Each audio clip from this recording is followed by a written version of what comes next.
In today's video, we're going to check out another very interesting game played by Hans Niemann, as it's the second leg of the Hans versus the World Tour series of 4 tournaments. The first event last week was won by Hans as he played a match in the Netherlands against Anish Giri. Very fine performance, winning in the overall format with classical, rapid and blitz chess. Now he is playing in London against Nikita Vitiugov, who represents England nowadays. He's originally from Russia. It's a very tough opponent, but considering Hans' current form, I would say he's the slight favorite in this match. But you never know. You want to see what happened in the first classical game. Very exciting game, I would say. So make sure to watch this video from the beginning till the end. And of course, if you do like this video, make sure to subscribe to the channel and help the channel to grow. That's what we need. Then I'm going to show you what happened in this game as Vitiugov opens here with 1d4. Knight f6, c4, e6, knight c3, bishop b4. It's the Nimzo-Indian defense, and Vitiugov goes for the so-called Rubinstein variation. Very popular line. The next couple of moves are pretty standard. Castling kingside, bishop d3. Black occupies the center with a pawn, playing the move d5, a3. Questioning the bishop. Bishop takes c3. Pawn takes c3, d takes c4, bishop takes c4, and black plays the move c5. So you can see that white has the bishop pair.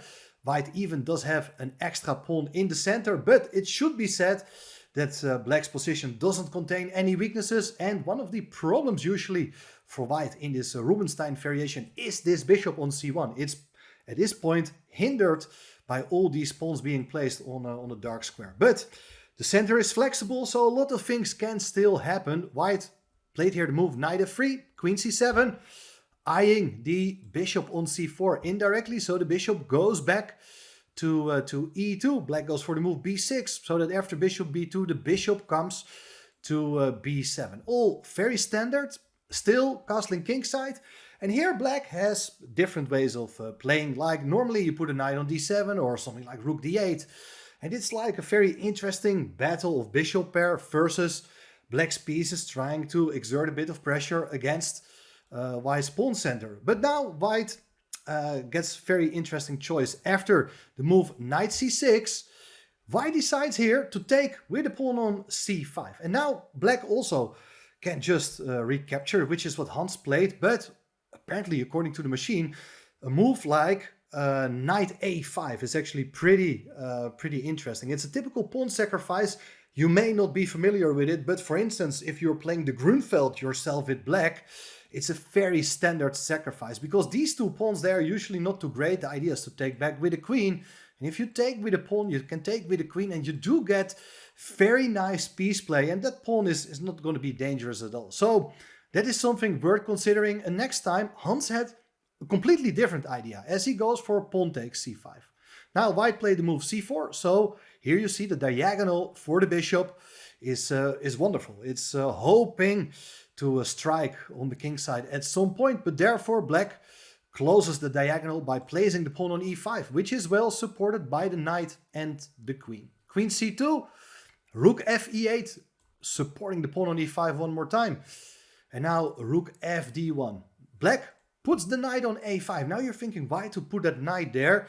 There are a number of ideas. First idea is probably to put the bishop on e4 and tickle the queen. And then the queen will have to make a move which he probably doesn't really want to do. Anyway, white played the move knight e2 to guard that e4 square. And now look at this. I'm really impressed by the next maneuver being executed by Hans Niemann, as he goes for bishop c6. Now this move itself doesn't look very spectacular, but his plan is after bishop c3, which hits the knight, but okay, the knight is still defended, but you also want to be free to move your queen. Anyway, the knight goes back to b7. So here you see that the knight and bishop are in reversed order, so that the diagonal for this bishop is still open. As white here, I would love to see a move like f3, trying to reduce the power of the bishop on that diagonal. But Vitiugov played knight f1. To be honest, I wasn't really sure what he is planning to do. Maybe knight g3, knight f5. Okay, that's still understandable, but the knight comes into e4 and black is about to take the bishop. Bishop doesn't want to get traded. It went back to e1.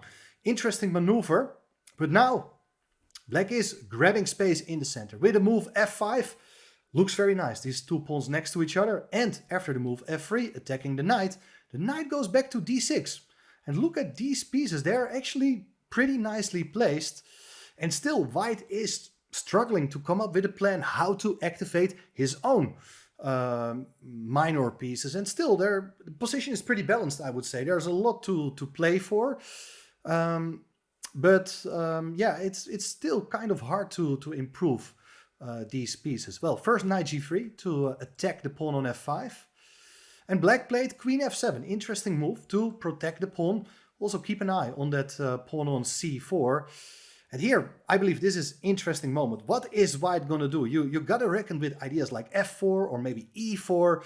So white would love to stop the march of one of these pawns. Here the move f4 was played, but I do not like it at all. It really activates the bishop on c6. And I would have preferred to see here the move e4, which of course has its own drawbacks as well. You place another pawn on a light square, so the bishop on e2 doesn't look great. But the main idea is that if you force black to go for something like f4, the knight can even go back to h1. With the idea, and this is a nice little plan, which is justified in a close position, the knight wants to come to d3, and then possibly put a bishop on c3 with pressure against the pawns on c5 and e5. Very complicated position. But I think this is a very, very instructive plan. But let's have a look. Let's compare this variation with what happened in the game, as there followed the move f4. Now, the queen comes to e6, and you can see that the queen is looking for an opportunity to enter on e3 by taking with the pawn on f4. It looks like black is able to take over control over the e file. But bishop d3 is played, attacking the pawn on f5. And black says, okay, I don't want to play e4 to gain a tempo, because then my bishop is no longer that good. A much better idea here is to keep the pawn defended with g6. Excellent move. White improves the rook, rook ab1. And black plays rook e7. It's another move I really like, as the plan is very simple, to get the other rook into the game. And know that the bishop on e1 cannot really come to c3. That's what you would love to do. Try to get some play on this diagonal with the bishop, but also later on with the queen probably. It does hang the pawn on c4. So no time to activate the bishop in that way. Vitiugov played a very sad move in my opinion. Bishop f2. That's not the move I would like to see. It feels like the bishop is really passive. Rook ae8. It feels like black is dominating the middle of the board. Queen c3. Queen f7, making somewhat space for the rooks to infiltrate at some point. h3 played, waiting move. It's like a sort of zugzwang in the middle game. It's like both sides, they really don't want to make any sort of concession. But Hans finds a way to improve his own position with the move h6. Interesting move, rook b2 played. Maybe white wants to double on the b file or maybe on the d file. Not really sure what's going to happen, but here it is black, who is going to increase the pressure on the pawn on f4 by means of the move g5. Excellent idea, as Hans doesn't show any fear weakening his own king. It's very hard for white's troops to exploit this kind of advanced pawn formation. Black is having everything under control with very nice coordination of black's forces. Pawn takes e5 played, rook takes e5. Feels like white is the one who makes a concession here. Pawn on e3 is a backward pawn. Doesn't look very nice here at all. But white is trying to open up the position. Drops back with the bishop to b1. So the d file is open for the rook. Okay, the knights are still nicely supporting each other, so not easy to cause any damage. But also the bishop is working from distance, and who knows, it can become active at some point. Know that taking on c4 is never really going to be an option. Then the bishop will come to a2 with a deadly skewer on the a2 GA diagonal. Now Hans really plays super ambitiously with the move f4. He is hitting the knight on g3, but he's also opening up his own king's position. I guess the point is that if you do take the pawn, you take back, you hit a knight, and after knight f1, the knight comes into e4, hitting the queen and the bishop. After bishop takes knight, you can take with the rook. But really, this bishop on c6 is a monster. The only thing black gotta do is put a queen on the g-file and try to set up some mating threats in combination with a nice control over the e-file. Things are looking great. So Vitiugov, cool, super cool blooded move here by him. He doesn't react. He just goes back with a knight to f1. He's not going to take on f4. But then Hans continues here with the move f3. He's trying to open up white's king's position. If you do take with a pawn, his queen takes f3 with a double mating threat on g2 and h1. So here again, white should not cooperate. And Vitiugov really defends very well here. With the move bishop g3, he hits the rook, but also the rook on the second rank is a fantastic defender. Knight e4 played, attacking the queen and the bishop. Bishop takes e4, rook takes e4. But now the rook comes over to f2, pinning the pawn on f3 and sacking the pawn on c4. So black is now actually a pawn up, but things are far from simple in these wild positions with major pieces only. It's about king safety, and maybe even black's king is going to suffer even a bit more. I mean, you can try to play it safe here by, for instance, play something like queen g7, try to initiate the exchange of queens, but I don't think that's something which crossed Hans's mind. He just continues playing super aggressively with the move g4, hitting the pawn on h3. And, well, I think here Vitiugov makes a serious inaccurate move. Like, he took the pawn on g4. Instead, this idea with knight e2 to attack the rook is very strong, because the rook doesn't have a nice square to go to. You can go to a4 to keep the pawn defended, but now the key move for white is e4 to close this fourth rank. Nice interference move. And you're about to take on g4 and then take on f3. And when these pawns are gone, white is taking over. While if you do take with the bishop, well, its pawn takes g4, and okay, I do like white. But it didn't happen. Probably both players were getting lower on time at this point. Vitiugov decided to take on g4. Rook takes g4 played with more pressure down the g-file. Okay, the bishop is still defended by the knight.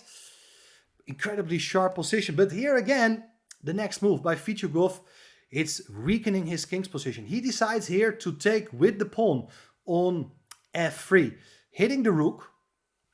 And now don't be tempted to take the pawn, because you place your own bishop in a pin. Something like rook d3 is kind of annoying, as white is about to go e4 with some problems holding the bishop on f3. But rather than playing for the material, black has now a new target. Rook g6, going back with the rook, maintaining the pressure along the g-file. And here the move e4 played, closing the diagonal. But look at this. King h7, excellent idea. Moving the king away, queen to c3, and now it is bishop to b5 with the idea to take on f1, removing the defender so that you can take the bishop on g3. White has to go into defense mode now. Rook to g2. Now you see the queen on c3 defending the pawn on f3, so black cannot take. But there's rook e g8 with renewal of the threat of taking on f1. Therefore, white played the move f4. So the queen now supports the bishop on g3. Looks like nice defense. What should black do? I like this idea. Bishop c6. Now the pawn is gone. The pawn on e4 is more vulnerable. It's unprotected, while the rook on g2 is also potentially a target. Well, Hans had a different plan. He took with the bishop on f1. Very tempting move. And how to recapture either with a king or with a rook. Very difficult decision to make. Apparently taking with a king is not so bad, though it feels pretty dangerous to stand in this f-file. But probably everything is still okay there. But rook takes f1 is played. I think that is the natural move. It's the move many of us would have played here. But now the knight comes into d6. Like, you're hitting the pawn on e4. Queen f3 was played. And there are different ways still here to strengthen black's position. These pawns, they look pretty impressive. It has to be said. And if you can consolidate, things are looking nice. But the main problem here is this pressure down the G file. And there's one beautiful move which is basically ruining, destroying white's position. As knight b5, which was not played by Hans, is a really killer move, as the knight is on its way to d4. But the main point is that, for instance, if you play f5 to hit the rook, you can take on g3. This is a beautiful tactical line I wanted to show you. If you take with the rook, now the knight comes to d4, hitting the queen. If the queen goes away, to keep the rook defended, you take on g3, queen takes back, and boom, it's a knight fork, winning the queen. So there are a lot of tactics in this position, and here you see the difference when pieces are active and white's pieces just in defensive mode. They can barely move. Rook g4 was Hans's move. It's not a bad move at all, but there are perhaps still ways trying to keep fighting. Still, things are not that simple. Look at this. Rook f2 played, supporting the rook on g4 one more time. And, the bishop is still an issue, of course. But there is this idea here to play queen g7. Fantastic, tripling down on the g file. And the trick is that if you move the bishop, which is probably the intention, white had, sorry. But there is this move to play queen a1 check. And after the only move, look at these pieces obstructing the white king. If you go back to f1, then you can take on g2, and white will be forced to give up the queen. Anyway, this didn't happen. You see that the bishop is in trouble. King h2 was played, but now the queen comes in. Queen g6, hitting the pawn on e4. But after the move f5, attacking the queen comes to h5 with check. King goes to g1. And now it's knight takes e4, because the pawn is no longer on f4. The rook is defending the knight. And here, white's position is falling apart. The rook is under threat. And if the rook goes somewhere, then you can just take with the knight on g3. You're winning material. There's basically nothing you can do here. So that is just game over. And after knight takes e4, you see that Vitiugov resigned. Very important win for Hans Niemann, winning the first game of the match, taking the lead in the classical section, winning, of course, also a couple of rating points. So he's almost top 20, if I'm not mistaken. At the moment of recording, he is like number 21 in the world. But his journey is not going to end anytime soon. His rise to the top is still in full swing. So let's see how this match is gonna end. I will keep you posted here on this channel. So make sure to come back, turn on the notifications, hit the subscribe button, and support the channel, guys. That's what you gotta do. Thank you for everything. See you soon.